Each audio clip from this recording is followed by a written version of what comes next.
अस्सलाम वालेकुम। सुबह सवेरे अम्मी ने मुझे चाय और बिस्किट दे दी पीने के लिए। चाय जैसे ख़त्म होती है तो कुछ बिस्किट बच जाते हैं, वो भी उठा लेती है। उसके बाद मैं बाहर निकल जाता हूँ। तो देखो ये मौसम कितना अच्छा है आज का। मैं पैदल जा रहा हूँ स्कूल, तो उसके लिए मैं सर को कॉल किया। उसने कहा कि कुछ टाइम बाद आओ तो दूसरे वैन में चलेंगे। मैंने कहा ठीक है, सही है, फिर मैं कॉल करूँगा आपको।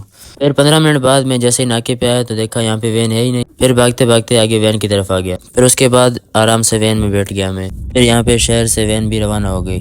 फिर हम यहाँ पे आराम से हुसैनाबाद पहुँच जाते हैं। फिर उसके बाद हमारा शहर भी आ गया दुधापुर। वैन से उतरने के बाद अभी सीधा रवानगी किया है स्कूल की तरफ। तो वो सामने हमारा स्कूल भी है। फिर हम यहाँ से पैदल निकल जाते हैं आगे। फिर हम क्लास में आ जाते हैं। क्लास में मैंने बच्चों को यहाँ पे काम दिया बोर्ड पर, तो वो आराम से यहाँ पे हल कर रहे थे। ये डेली डायरी है स्कूल की। छुट्टी मिलने के बाद फिर रवाना हो गया स्टाफ की तरफ।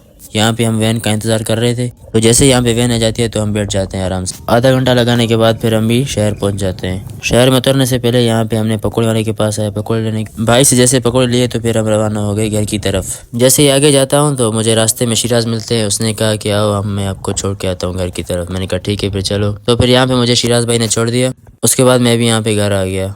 जैसे ही आके बैठा तो यहाँ पे मुझे खाने में पकौड़े, चटनी, सलाद और पुलाव था। मैंने कहा चलिए फिर ट्राई करते हैं, और मैंने यहाँ पे फिनिश कर दिया।